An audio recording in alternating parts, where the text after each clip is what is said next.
wonder if it's ever struck you how curious a thing it is that most of the things that we experience we regard as things that happen to us, which we ourselves do not originate, which are events expressing some sort of power or activity that is external to ourselves. And if you consider that, you realize that what you mean by yourself is rather narrowly circumscribed. Even events that go on in our own bodies are put in the category of things that happen to us in the same way as things that go on in the world outside our skins. If there's a thunderstorm or an earthquake, well, it happens to you. You're not responsible for it. But so in the same way, when you have hiccups, you didn't plan on it. If you have belly rumbles, you had no intention of doing it. And as to the catastrophic act of getting born, well, you had nothing to do with that. And you can spend all your life blaming your parents for putting you in the situation in which you find yourself. And this way of looking at the world in this sort of passive mood as something that happens to you goes right down to our general feeling about life. It goes down to the way in which, as Westerners, we have been accustomed to look at human existence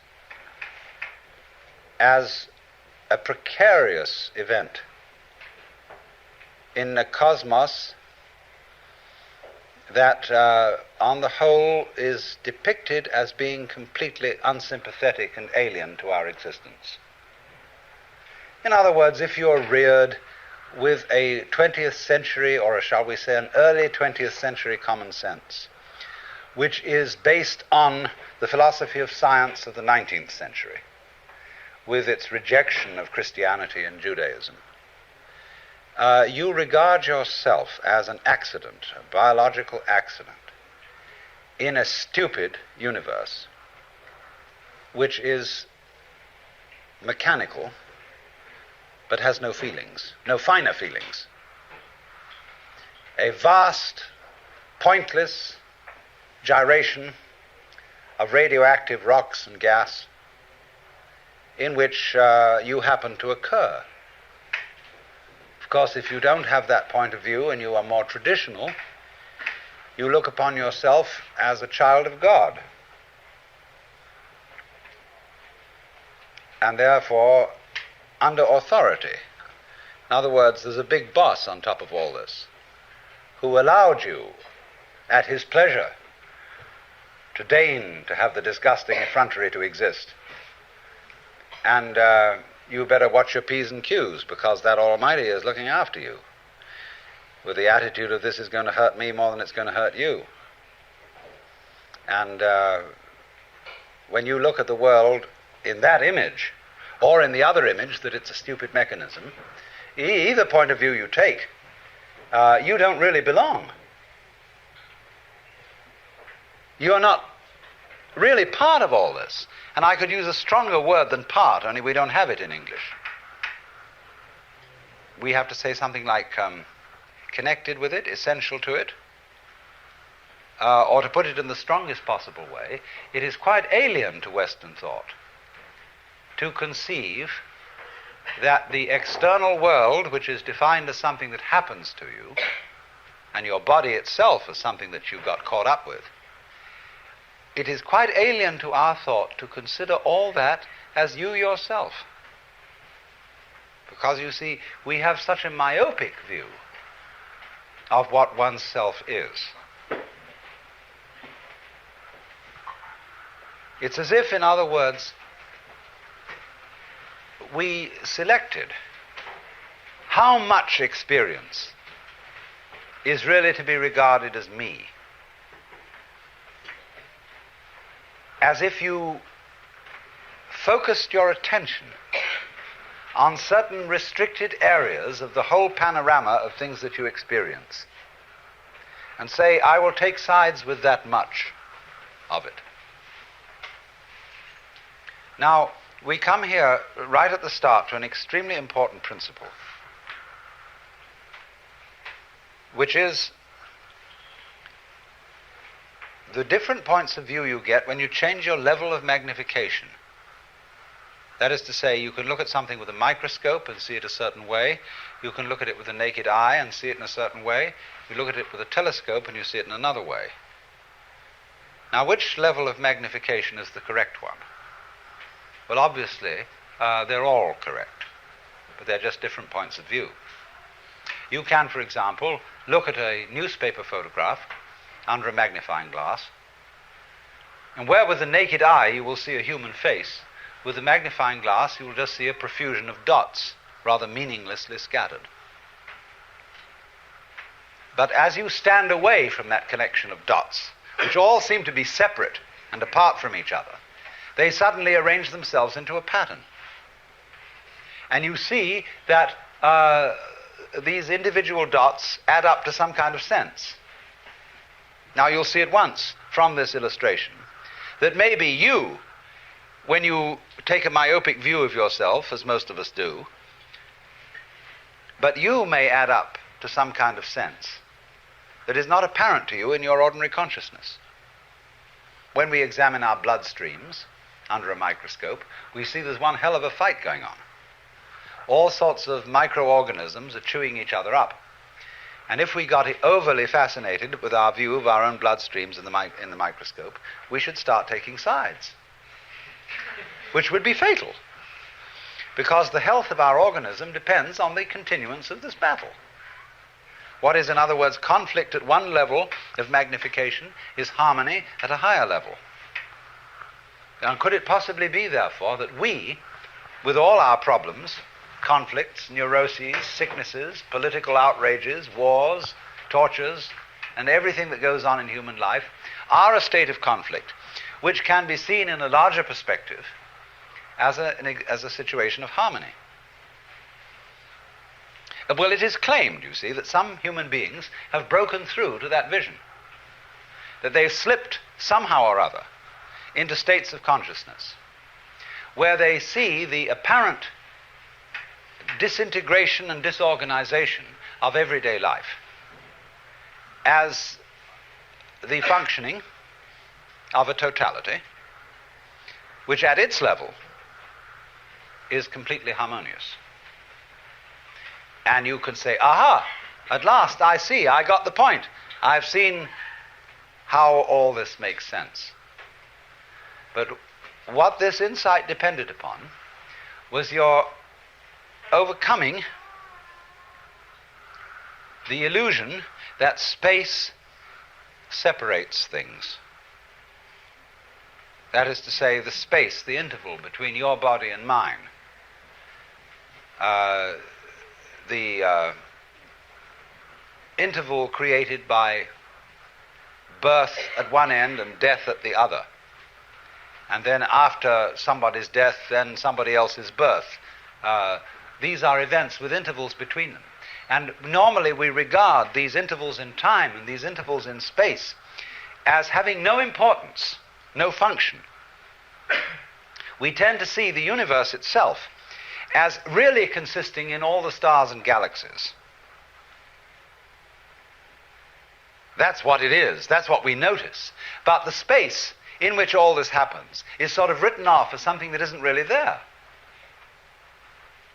But what one has to realize is that the space is an essential function of the things in the space. After all, you can't have separate stars unless there is a space around them. Eliminate the space and you will see you couldn't have this phenomenon at all. And vice versa. You couldn't have the space. They wouldn't be there in any sense whatsoever if there weren't the bodies in it. So the bodies in the space and the space are two aspects of a single continuum. They're related together in exactly the same way as a back and a front. And you just don't get one without the other.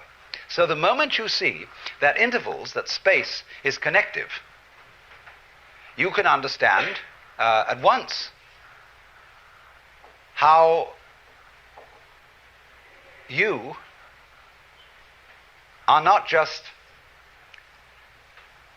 to be exclusively defined as a flash of consciousness that occurs between two eternal darknesses, which is the popular common sense view which Western man has of his own life. That you consider that in the darkness that comes before your birth, there was no you, and in the eternal darkness that follows your death, there is likewise no you. And I'm going to discuss these matters not by appealing to any special spooky knowledge, as if I had been traveling on the higher planes and knew all my previous incarnations and therefore could tell you authoritatively that you are much more than this individuality. I'm going to do it on a basis of complete common sense, that everybody has access to the facts. And that just what you have to realize is that life is a pattern of immense complexity. And what you call yourself as a living organism, say, I am my whole body at the very least. Now, what is that body? That body is recognizable, and I recognize my friends when I meet them again, with luck, and you recognize me. Although the last time any of you saw me, I was absolutely something entirely different from what I am now. Just as the flame of a candle is never a constant. A flame of a candle is a stream of hot gas. Only you say the flame of the candle as if it were a constant. Well, it is a recognizably constant pattern. The spear-shaped outline of the flame and its coloration is a constant pattern. But in exactly the same way, we are all constant patterns. And that's all we are. The only thing constant about us at all is the doing rather than the being. It's the way we behave, the way we dance. Only there's no we that dances. There's just the dancing. Just as the flame is the streaming of hot gas, just as a whirlpool in a river is a whirling of streaming water. There is no thing that whirlpools. There is the whirlpool. And in the same way, each one of us is a very, very delightfully complex undulation of the energy of the whole universe. Only by our process of miseducation, we've been deprived of the knowledge of that fact, not as if though there was someone to blame for this, because it's always with our own tacit consent. Because life is basically a game of hide and seek. Because life is pulsation, on and off. Here it is, and now it isn't. And by being this pulsation, we know it's there. See, you don't know what you mean by on unless you know what you mean by off.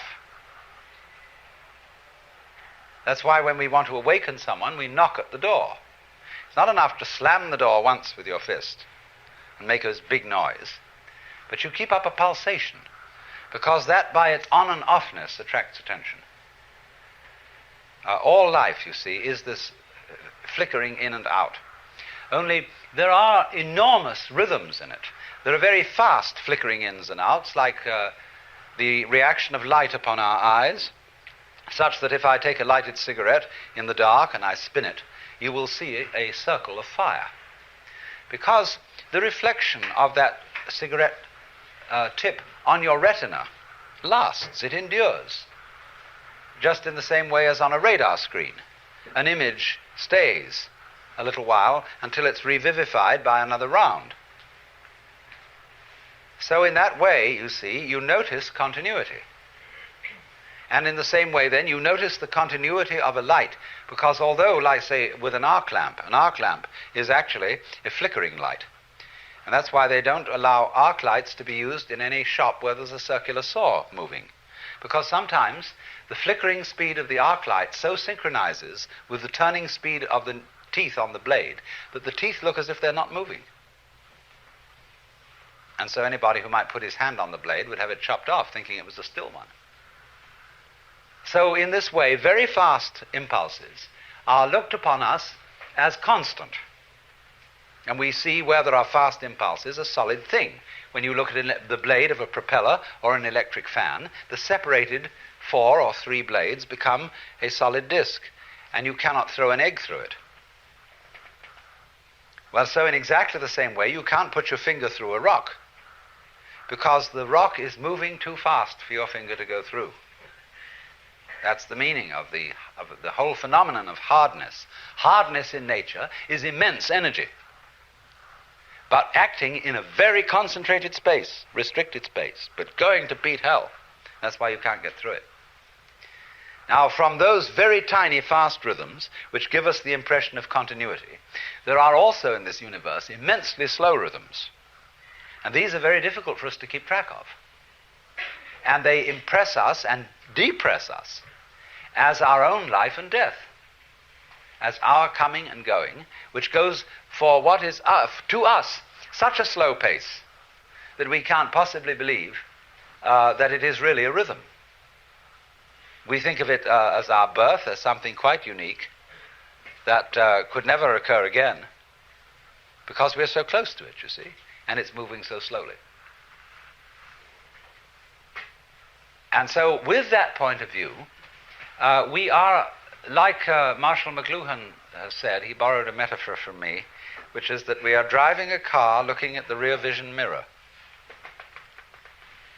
That means that the environment in which you believe yourself to exist is always a past one.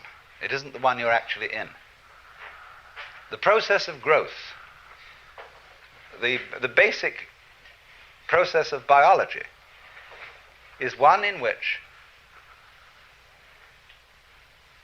lower orders are always being superseded by higher orders.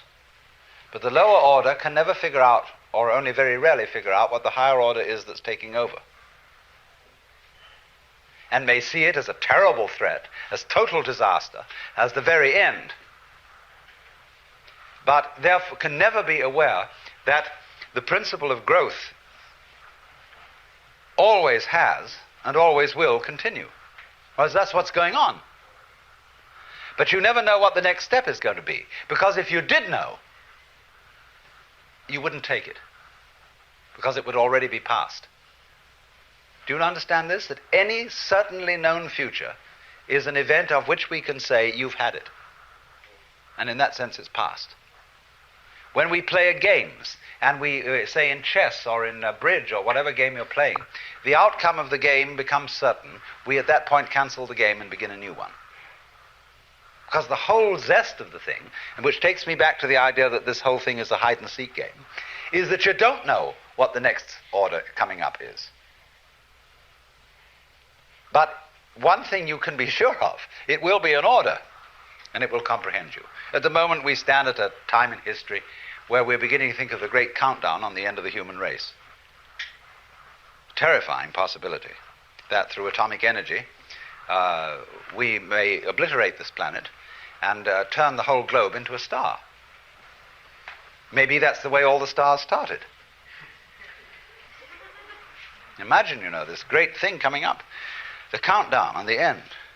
7, 6, 5, 4, 3, 2, 1.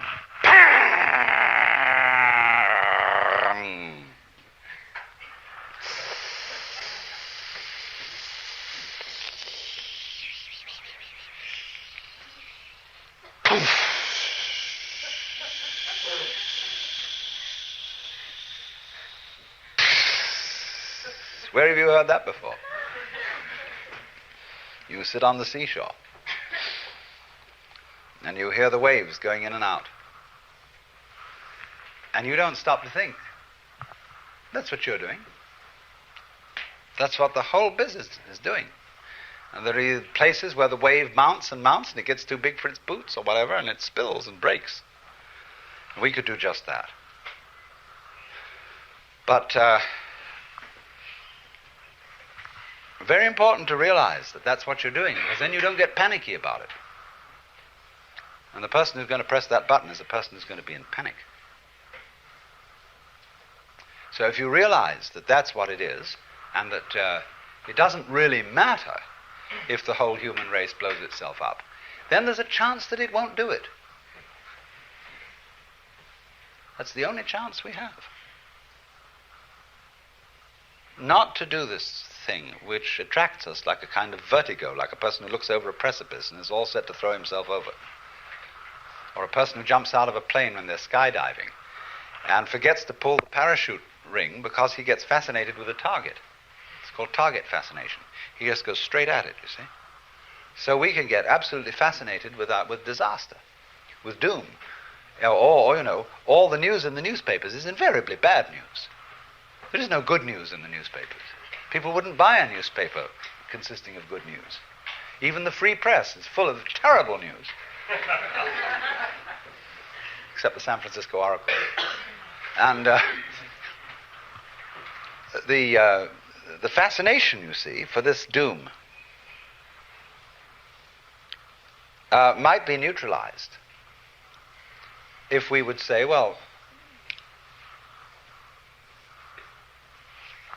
why bother about that? It's just another fluctuation in this huge, marvelous, endless chain of our own selves and our own energy going on. See, here's the problem. Because of our myopia, because of the way we've, as it were, restricted consciousness to focus upon just that certain little area of experience that we call voluntary action. That's us. And everything else happens to us. Now, that's obviously absurd. Let's suppose you take in your hand one of those toys, a gyroscopic top. And you suddenly notice, the minute you get this in your hand, that it has a kind of vitality to it. It seems to resist you. It starts pushing you in a certain way, see? And sometimes you're with it and following it. And then sometimes you see it. It's just as if you held a living animal in your hand. You know, you pick up a hamster, you know, or a guinea pig, and you hold this little thing in your hand. It's always trying to escape. So the gyroscope always seems to be trying to escape your hold. Now, in exactly the same way, what you're experiencing all the time, all sorts of things are getting out of control and doing things you don't expect. It's trying to escape your hold. All right, then don't grab it so hard. And you discover that this living thing that you're feeling, like the gyroscope top, it's your own life. Because you can see very simply that you would not understand the experience that you call voluntary action and decision, being in control and being yourself, unless in opposition to that there was something else. You couldn't realize self and control and will unless there was something other, out of control, and instead of will, won't. It's the two together only that produces the sensation that you call having a personal identity.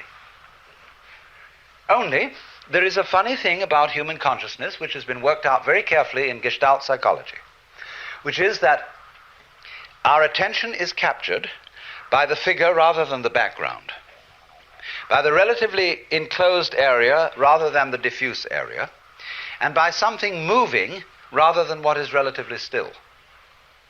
And to all those phenomena that in this way attract our attention, we attribute a higher degree of reality than the ones we don't notice.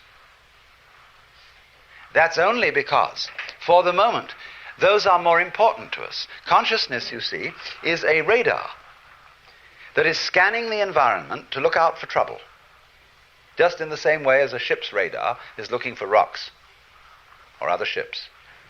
And the radar, therefore, does not notice the vast areas of space where there are no rocks, no other ships. So in the same way, our eyes, or rather the selective consciousness behind the eyes, only pays attention to what we think is important. I am at this moment aware of all of you in this room, of every single detail of your clothing, of your faces, and so on, but I'm not noticing it all. And therefore I will not be able to remember tomorrow exactly how each one of you looked and what you were wearing. Because what I notice is restricted to things that I think are particularly important. If I notice some particularly beautiful girl in the audience, then I might notice also what she's wearing. And that would be memorable.